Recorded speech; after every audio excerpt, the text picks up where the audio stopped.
Breaking overnight, a deadly tractor-trailer accident tied up traffic on I-64 for several hours. Allison Scott joins us now live on the scene with an update.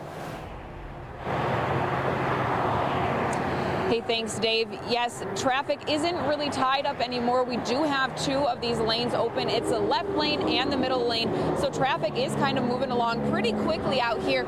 So quickly that we're getting a little bit of a breeze by passing vehicles. So I had to put on my jacket. But again, these lanes weren't all open earlier this morning when we got on scene about 5 o'clock. Only the shoulder lane was open, and normally people aren't supposed to drive over in that lane. So definitely traffic can move still, but DOH is saying that the rest of these lanes in this area probably won't be cleared up until about 10 o'clock. So we're expecting that's when traffic will be able to get back to normal in this area.